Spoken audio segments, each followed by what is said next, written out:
Hey everybody, Dr. Shawn Tassone, America's holistic gynecologist, coming at you from Austin, Texas, where I see patients here in Texas in person, or I'm licensed in 42 states around the country.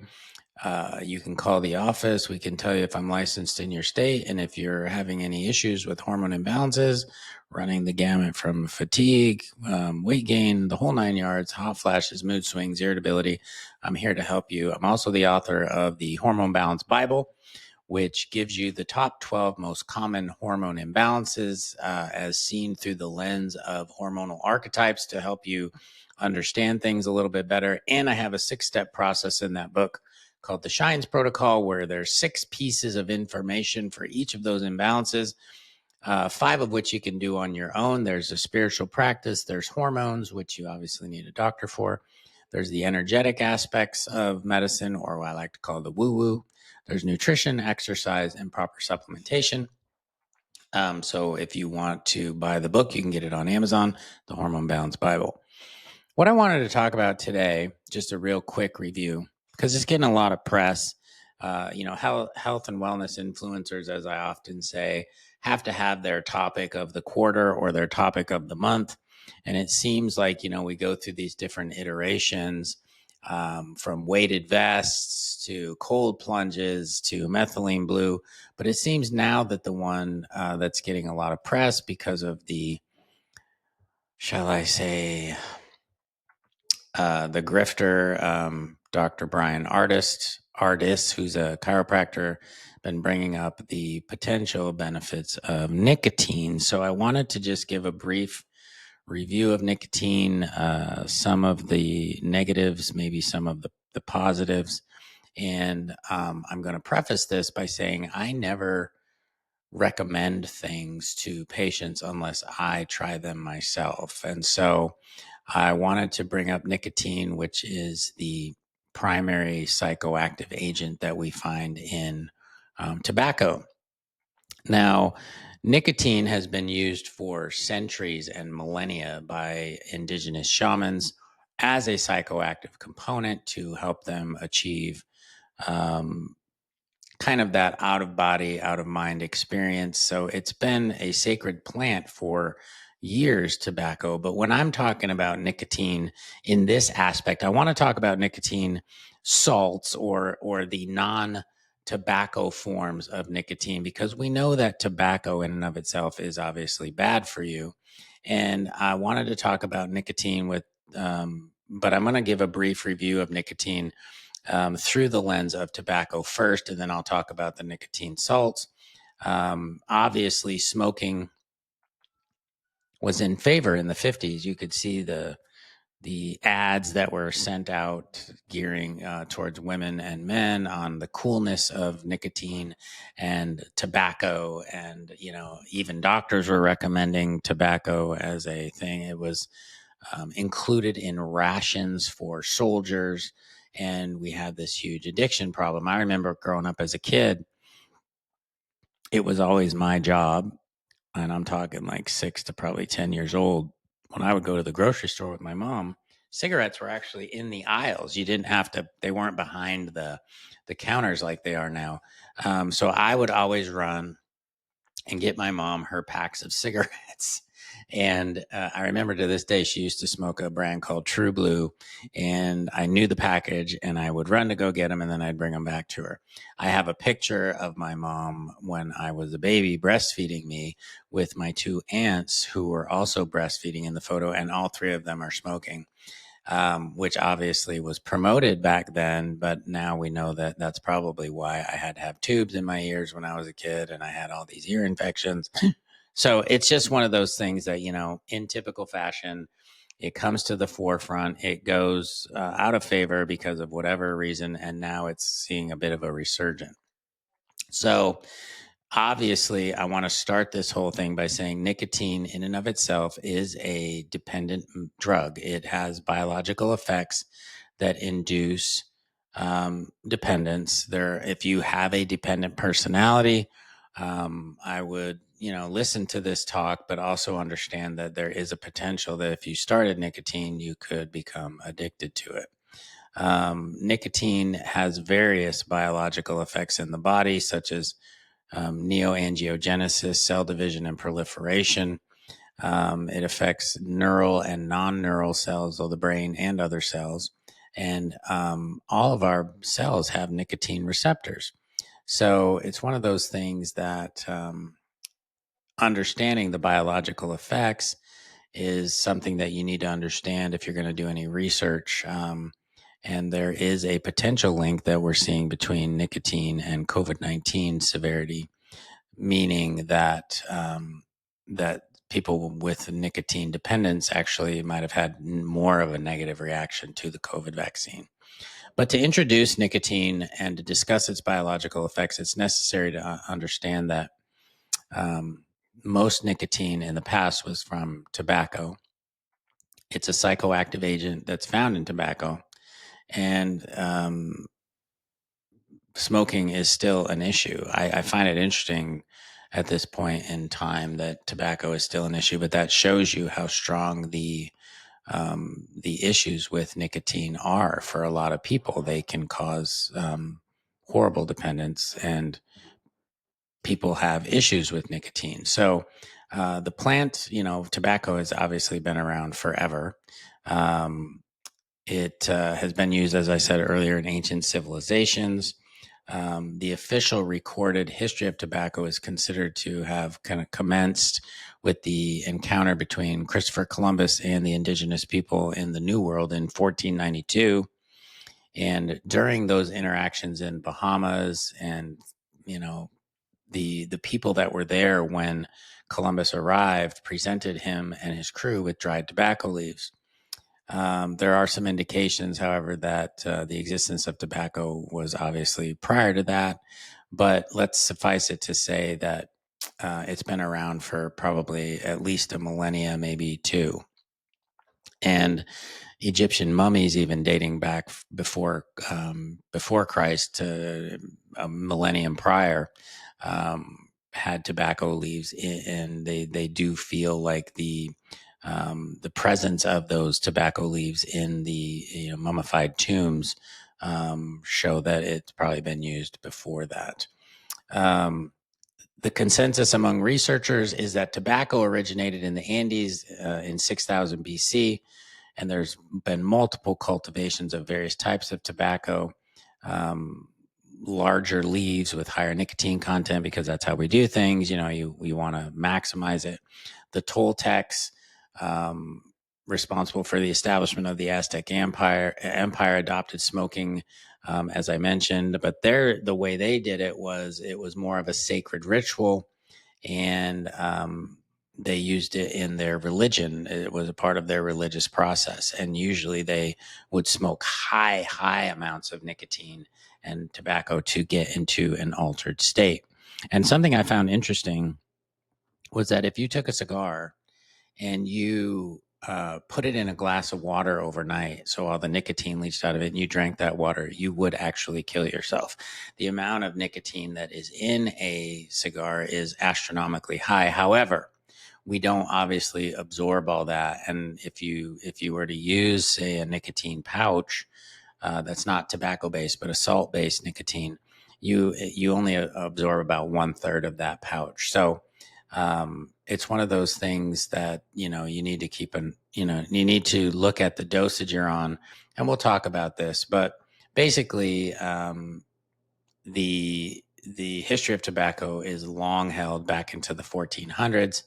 Um, they used snuff back then, where they snorted it up their noses, where you grind the tobacco leaves into a fine powder and you inhaled it. That was recorded back in the early 1400s.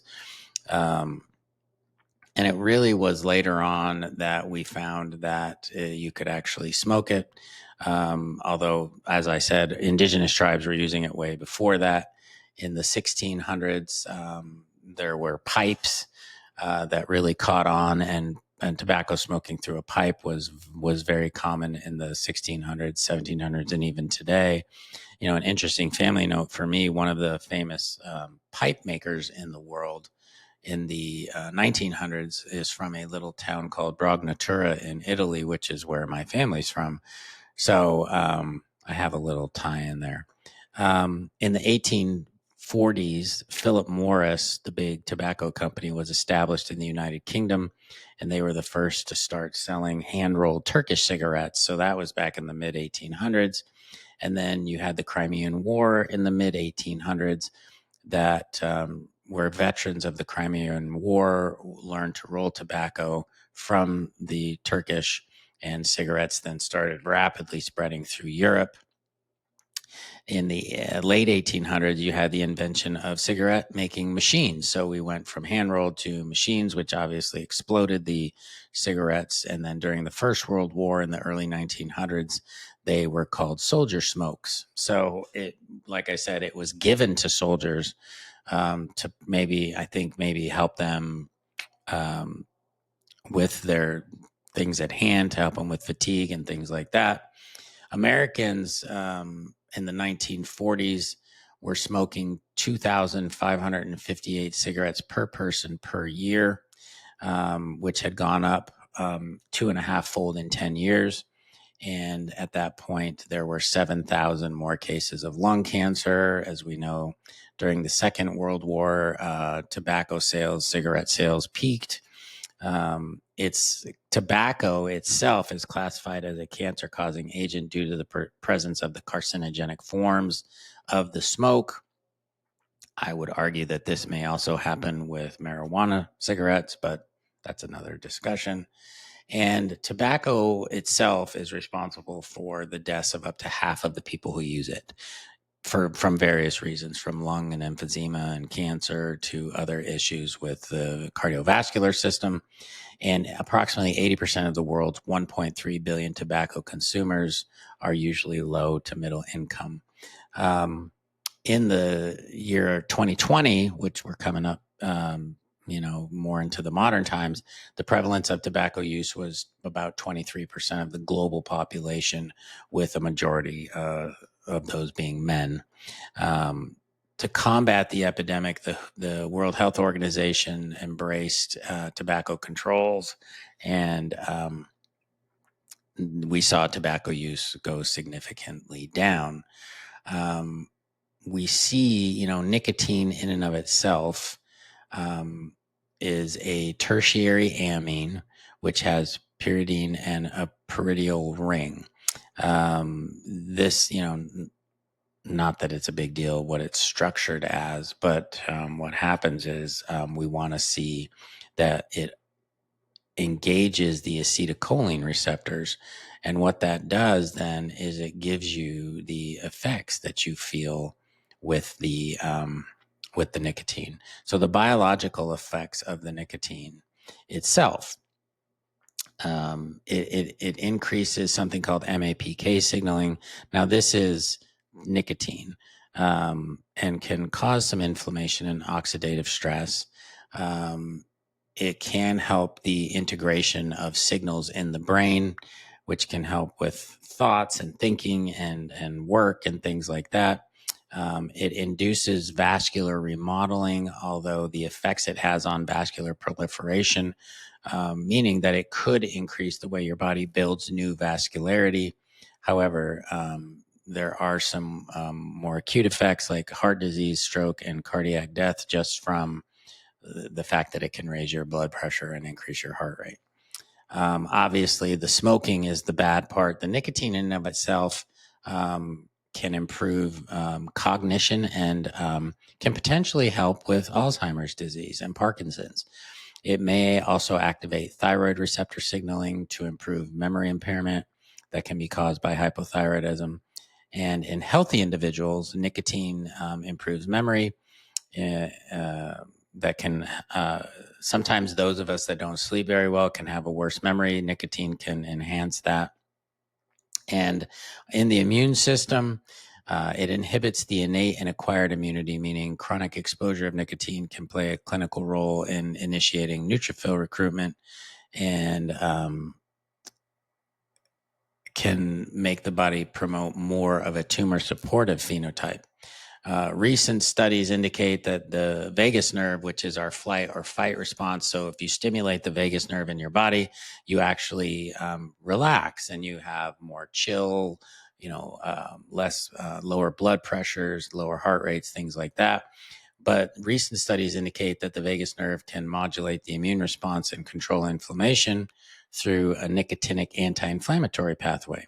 So this is being studied right now in patients with ulcerative colitis, patients with multiple sclerosis. Nicotine can slow down the demyelination process in MS. Rheumatoid arthritis, treatment with nicotine could reduce some of the hematological and biochemical parameters, but that was done in rats. Because, as I said, nicotine can promote angiogenesis, it may stimulate growth and metastases of tumors. However, different studies exploring this show that in certain types of cancers, specifically astrocytomas in the brain, nicotine may actually decrease the tumor growth. So, the biological effects of nicotine are diverse. They include negative on the cardiovascular system and addiction, as we know, and as well as positive effects such as enhancing cognitive function in people with Alzheimer's, and it can actually slow down the process. So, good and bad, right? And I want to say that most chemicals are going to have good and bad because people in and of themselves respond differently to different types of chemicals and different types of drugs. Some people have opposite effects. Some people have more intense effects. So in and of itself, you cannot say that nicotine is good or straight up bad.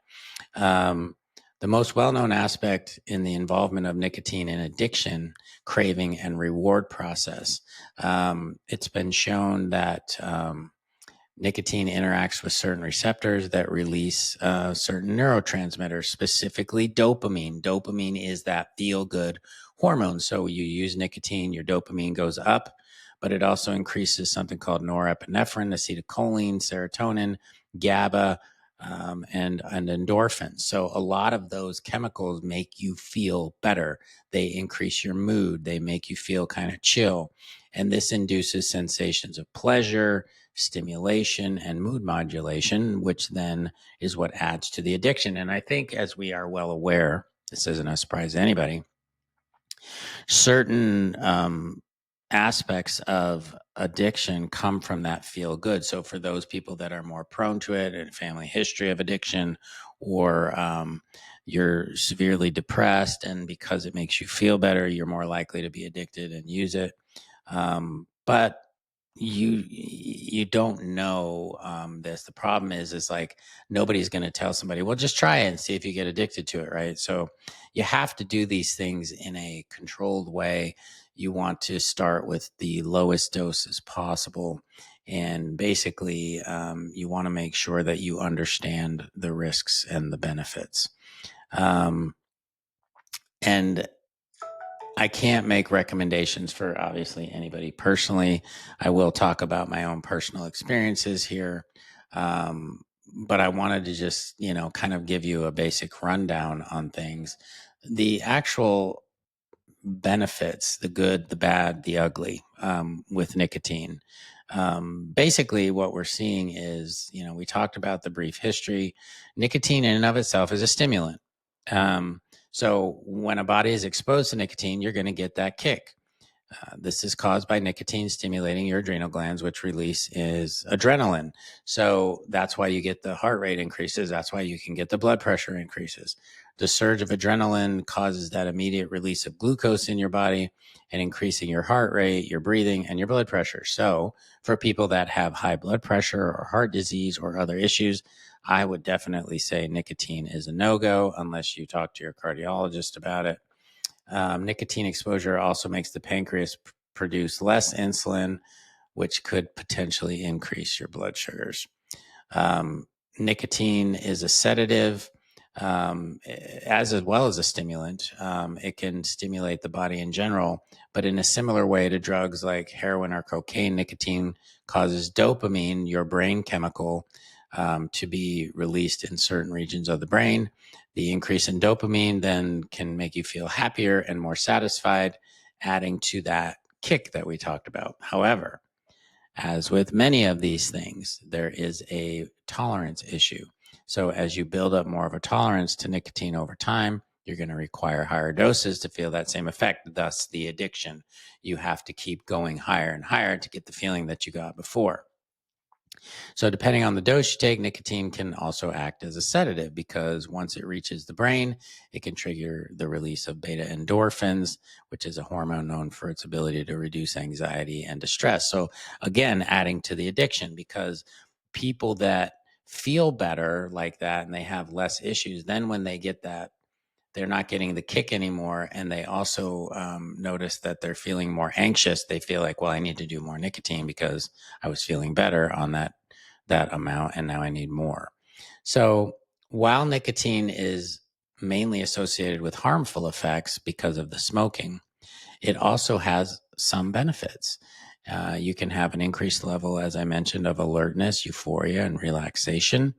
It can improve concentration and memory, and it can reduce anxiety.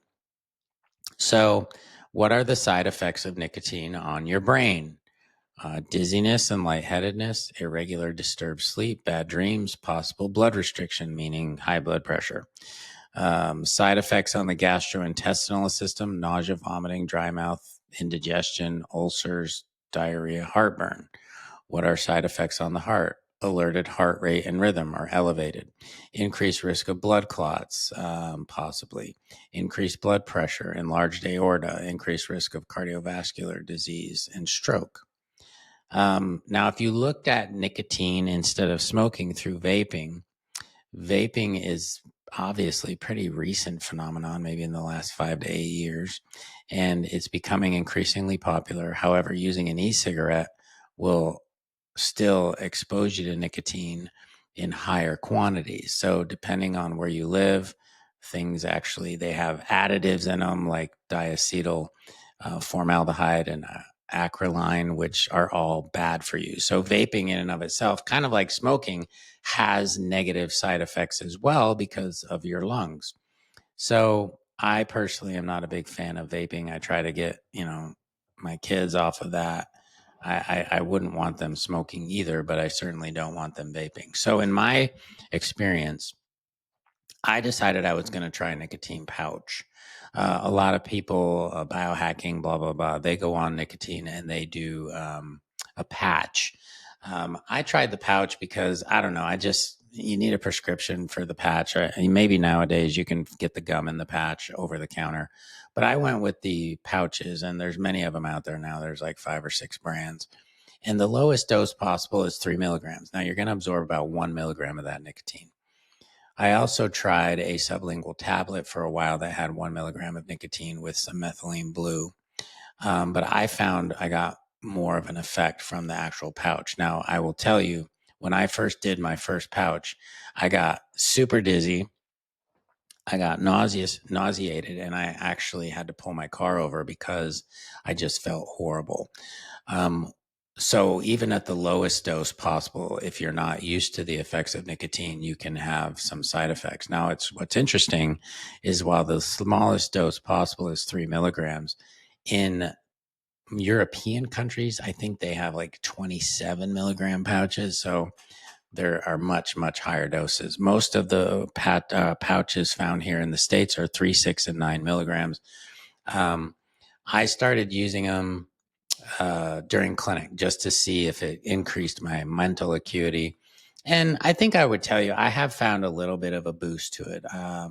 I do think it helps me to concentrate. I do think it gives me a little bit more of a kick. I wouldn't say that it was super phenomenal. I wouldn't say that it was amazing. I think you get more of a kick from using a substance like NMN or NAD, which are not related to nicotine at all. Um, but if it's something that you were wanting to try, those are your options available. I haven't noticed in that dose that I was getting any issues with things like my blood pressure because I would take my blood pressure and my heart rate. Um, I did see a little bit of an uptick in my glucose levels. If I looked at my labs, maybe my hemoglobin A1C went up 0.2 or something. But overall, I didn't see any of the negative side effects in the sense of my cardiovascular system and whatnot. And I maybe would use about three of those pouches a day.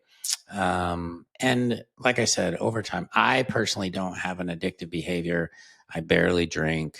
Um, I'm not a big, marijuana person. Sometimes I'll use THC gummies to go to sleep at night, but nothing major. And I always use the smallest dose as possible.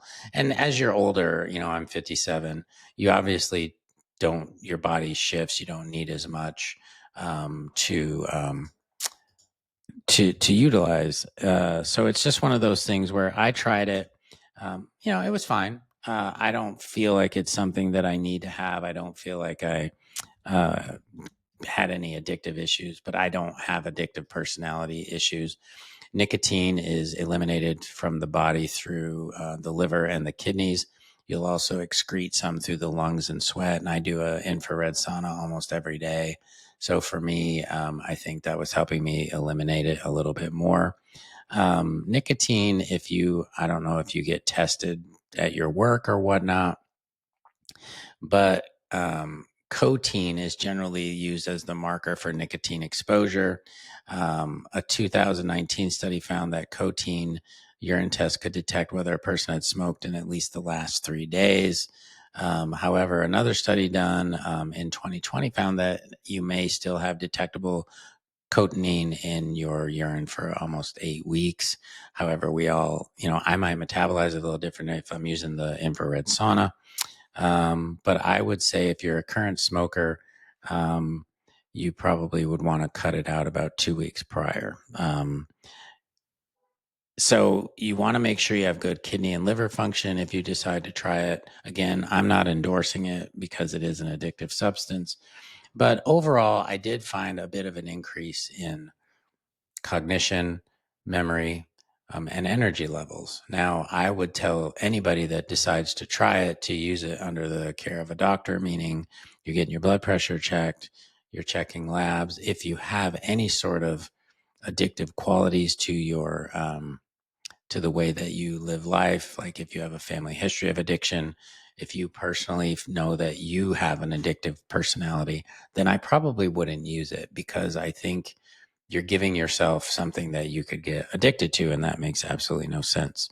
And so the thing about nicotine that's interesting is it's available once you hit 21, it's available over the counter versus, same with alcohol. And it's, interesting because we demonize things like marijuana and other hard substances, but we have two addictive drugs in nicotine and alcohol that are readily available over the counter after a certain age. So you have to be the best person to decide this. Like, again, I said, I don't know if nicotine patches are available over the counter or not. As a matter of fact, uh, I'll look because I'm interested. Some other things that I've noted is that if you use a pouch, or you use nicotine gum, that it can be irritating to your mouth. Definitely can be irritating to your stomach and your throat. So what I do when I use them is I would spit because I didn't like that. Like, I noticed that I would get hiccups, and it's that stimulation of the esophagus. So most of the time I'm spitting when I'm doing the pouch. I will say that I did look it up. Yes, nicotine patches are available over the counter at most pharmacies and drugstores. So they're readily available. Maybe at some point I'll try one just to see what it's like.